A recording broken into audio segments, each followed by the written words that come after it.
We just finished chambering up a barrel with one of my students here. It's a 6.5 Krieger barrel, and we just finished threading and got all the other parts done. So we're going to check the headspace. I asked him what kind of tool he was going to use to indicate his barrels. He's using the InterRapid 312B-15.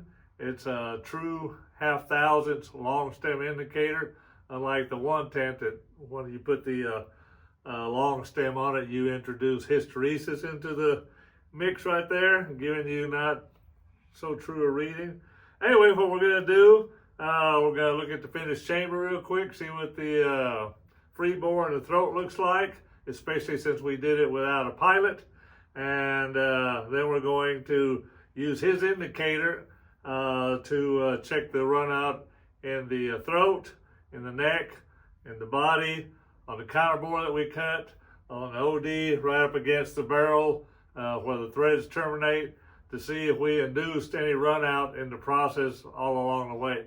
So anyways, we'll set up from stage to stage so you can see the outcome of the progress we did and see if we were successful or not. Here we go. I got my new Padawan right here, Kevin Love. He's in here for barrel making lessons today.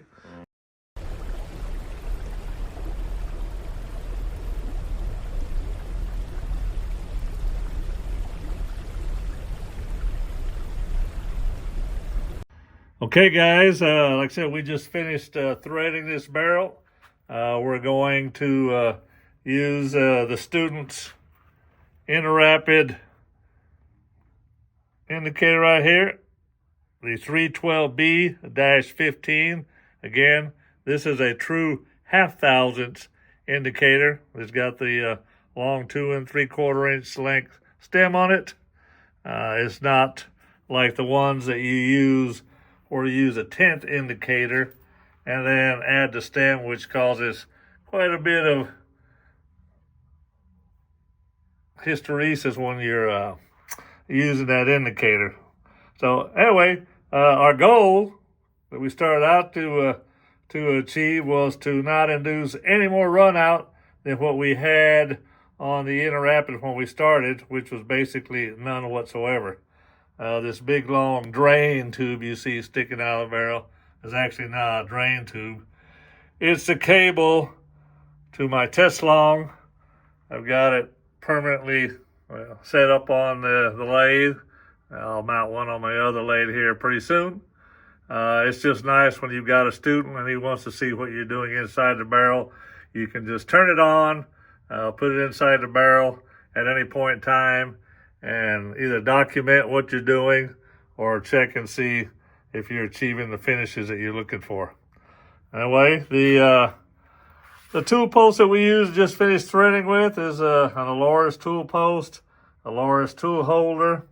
We've got the Ishkar threading tools holder, the SCR0500 F16. That's a nice plane too. We're using the full profile Ishkar threading inserts, 3 sides, leave a real nice finish. That's just the finish when we're done. I said a lot of times it's hard to get those type of finishes on a manual lathe at the speeds we run them, but it's pretty achievable with that. We'll talk about the cutters I use to cut the counterbores or the cones or anything else in another video. But anyways, that's it. Like I said, we didn't use a pilot on the reamer. As you can see, there's no pilot on there. The red stuff that you see right there is that product by Boeing. You can use one little cup like that, and you can do an entire chamber job and threading with just one little cup. The stuff's pretty expensive, but it really leaves nice finish. It's a product called Boelube, B-O-E-L-U-B-E, and this particular product is the 701-04-04. Used it for many years. The reamers last forever. They leave a real nice finish, especially where it's critical in the free bore and the throat. You've probably seen it on Eric's videos, and now on the end of this one, we take the pilots off. I said this way we prevent scuffing on top of the rifling as the throat terminates onto the top of the lands. You'll see if you do get scuffing there, that it typically leads to early copper fouling. In the part of the barrel, you don't really want it initially. Okay, guys, I don't know how good that will show up on there. I got my camera focused in on the test long. I'm going to start. There's the end of the neck and the little 45-degree angle leading into the free bore. Here's the free bore coming up. You see how nice and smooth that is. That's a result of that bow lube. You can see right here, we're coming up to the actual throat, the angle leading up. And you can see the throat right there on top of the rifling. You can see everything's nice and square. And we're coming up to where the throat terminates on top of the rifling right there. And you can see with the pilot removed, there's no scratching, there's no scuffing, there's nothing on top of that rifling to cause any initial copper fouling on top of the rifling in that area. So we'll describe how we use these reamers without a pilot and still get good run out. We hope. We'll see in a second. But anyway, we just wanted to show you that part, and I'm sure our gentleman back here would be very curious to see how we finished up after all this work we've done, especially now that we're videoing it. Kevin is just on pins and needles, see how this thing turned out. Okie dokie, we've got Kevin's indicator inside of the barrel right now. It's approximately 2 inches, 140 thousandths deep, which according to the print of our reamer, puts us right at the termination of the free bore, where the throat start or the little ramp start going up to the top of the lands. We're gonna turn this thing on. Right now we gotta make sure that we're at the point of coincidence, or at 6 o'clock. The point of coincidence when your contact point comes down the radius on one side, and then you'll see it hit bottom, and then it'll come back up. And when you come back down to that middle point, that means you're in the very center, either at 6 o'clock or 12 o'clock of the barrel. So I'm just going to move this and see. So we're coming down one side of the ramp, or the radius of the chamber, and we hit bottom there, and you see it starts lifting back up. So we're going to take it back down to our point of coincidence, or where both those points coincide, down there at 6 o'clock. We're going to turn the machine on and see what kind of movement we've got. And as you can see, we have virtually zero movement at all now. While we got the machine running, I'm going to back out of the free bore until it drops off into the neck. And we're there. Let me readjust this to where we've got a little preload on it. I'll try to get it back down around at 0. Pretty close, pretty close.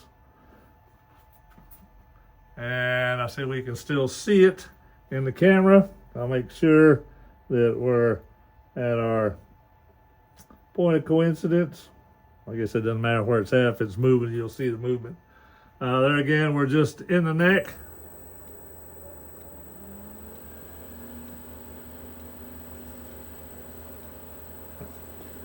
And after its initial movement, I'm sure that's just the friction of the neck against the contact point. We're back to 0 movement. I can see a little bit of a smile coming on Kevin's face. So let's stop it there. We'll move it back, and we'll get at the junction of the body and the shoulder.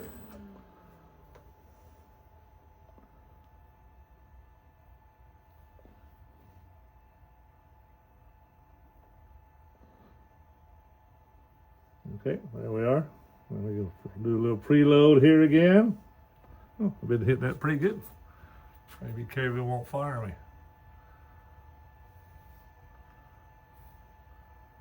Okay, we should still be able to see that, and then I'll readjust the camera for the rest of the chamber. Anyway, we may get an initial little jump here as the machine turns on, and then it should settle down to 0, hopefully. So there again, we haven't induced anything into the chamber than what we had initially when we dialed the barrel in. Still no movement at all. I'll move this out of the chamber so you can see this thing dropping off, so you can see that this is actually in the chamber. So let me move to the end and preload it again and just adjust the camera slightly. Now we're right at the end of the chamber, but you can't see the indicator, so you can see where we're at on the chamber. You can see the indicator now. I'm going to turn it on one more time.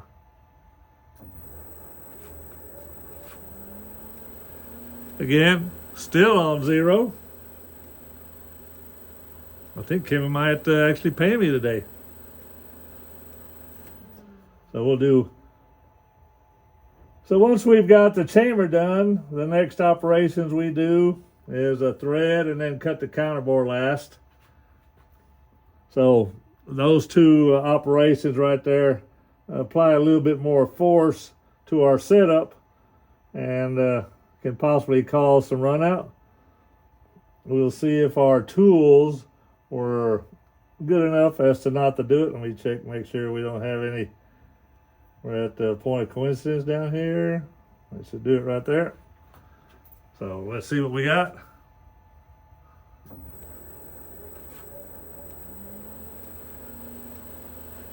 Again, by cutting the counterbore, which was the last operation we didn't induce any run out into the barrel there. We've got one more place to check. We'll be up here on top of the thread tenon.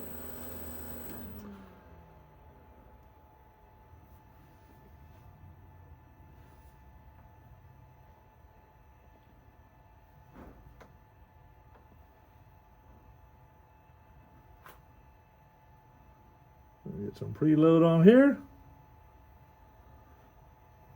A little bit more. On down. One thing about the inner wrap is if you're not used to working backwards, that's how they work. I guess when they were making the gears for these things, somebody was sleeping at the job and made them in reverse. So I'll go across the top here, coming up 12 o'clock, and you'll see it drop back off. So at that point right there, that will be our point of coincidence. And let's see what we got.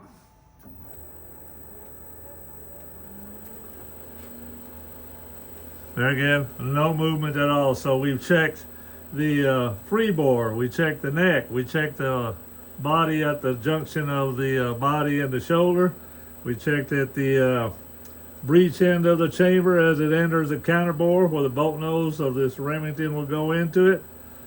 We've checked the thread tenon, so none of the operations that we did influenced the initial indication of this barrel. So anyways, just wanted to show you what we do and how we check it afterwards. The beauty of this process is that you can check your work anywhere along the way as you're doing it for your first couple of times, so you can kind of monitor your own work and see if you induce run out and what was it about that particular operation that caused that run out, and what can you do to alleviate the next time, so that by the time we're through, we could go through the whole process like this and wind up with a perfect barrel, something that you can compete with and be competitive with, or you can chamber a barrel for an individual and guarantee that he's going to be competitive with it because we did everything right. So anyways, we stayed within the specs of our, or should I say Kevin's 312B-15 inner rapid indicator. Barrel's happy, the finishes are nice. All I have to do now is is put a little bit of a 320 into the bore, break the edge with the sandpaper as the round goes into the chamber, and do a little polishing just to make sure that there's no wire hairs or anything here on the threads that could possibly cause galling. So anyway, we're good. Good night. Speedy's out. Kevin's happy, and keep them small. 2 seconds later. We're back. Kevin was so excited, jumping up and down, we forgot that we still need to check the headspace on this stupid thing. Anyways, it's a Remington action with a Pacific Tool custom fluted bolt with it. PTG recoil lug. We do these things and never ever use the action to set headspace or check headspace until we're through, and we always like to wind up with a half thousandths or less play when we got the gauge in there. That way, when we tighten the barrel up, we'll usually pick up that half thousandths, and we wind up just about zero headspace. These are the only numbers that we use or chambering, just those four. The diameter at the shoulder, the length from the bolt face to the shoulder, the length from the that you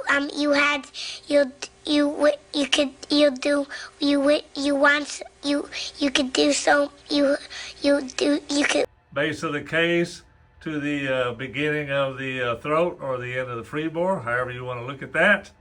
And basically, and what the headspace is, that's it right there on this particular gun, is 883 thousandths. So anyway, we'll just check all that real quick, add one more little addendum to the video, and then we'll call it a night. Okay, we got the camera set up. Kevin's too ecstatic to hold the camera still, so we have to try to set this tripod up. I'm going to put the recoil lug on here, put a little lube on it just to make sure it doesn't gall up against the barrel. We'll thread Kevin's action onto it.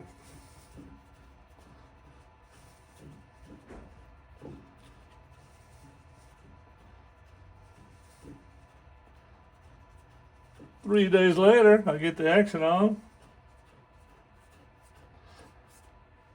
This is always fun to do in front of a camera. You never know how it's going to turn out. You sure don't want to jackass anything. We'll put the bolt in there, see if it fits. Again, this is the first time we had it in there. If I can measure right, it should have about 5 thousandths play back and forth. It's got that. I'm not too concerned about that. The headspace, we want to see. Put this in here. I have to feed it in my hand since it's. Well, I think I'll put it in the bolt here. That way, I don't have to worry about it digging up that sharp edge on the back of the barrel since it hasn't been tapered yet.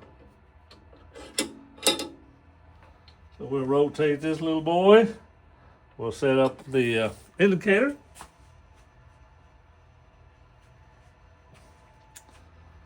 So this is a MAR side test indicator. As you see, it's not like this one that moves vertically. It moves horizontally. So when we teach you how to do this, and you may have already seen them on Eric's channel. He and I have just about duplicate of everything.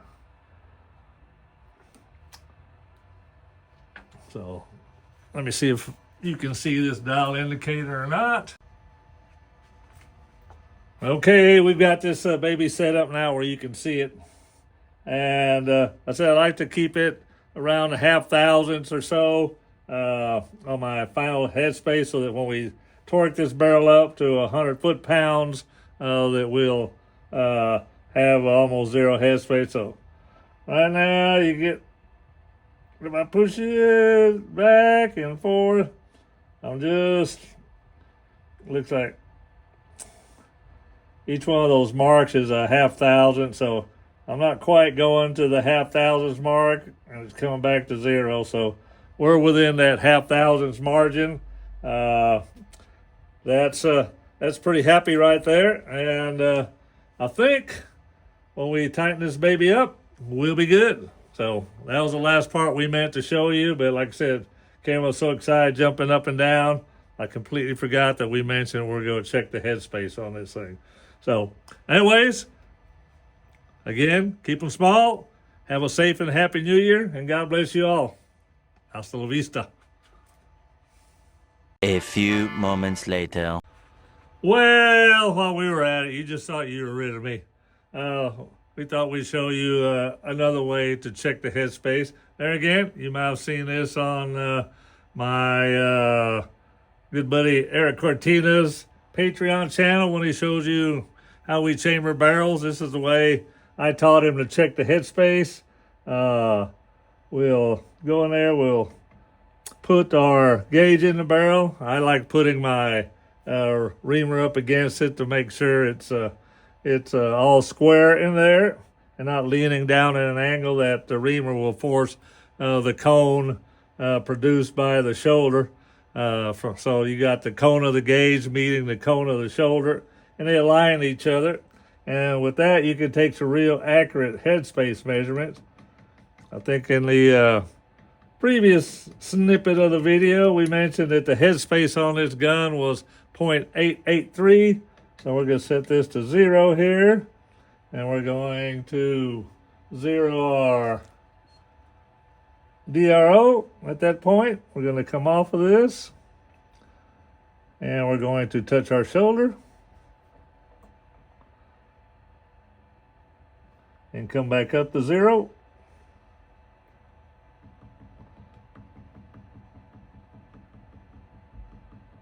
Zero. And the DRO says, if I can move this over there carefully,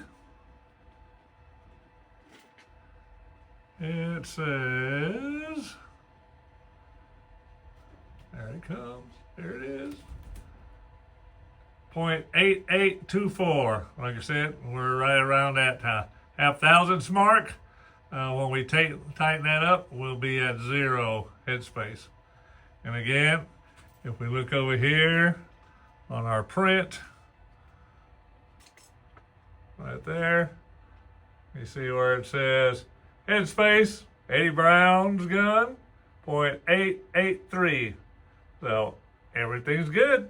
So 100% along the specs that we set up. And we are now getting 100% on our test. One more time. Have a very happy new year and a blessed one. May God bless y'all in 2025. This time, we're really out for the night. Let's go get a beer, Kev.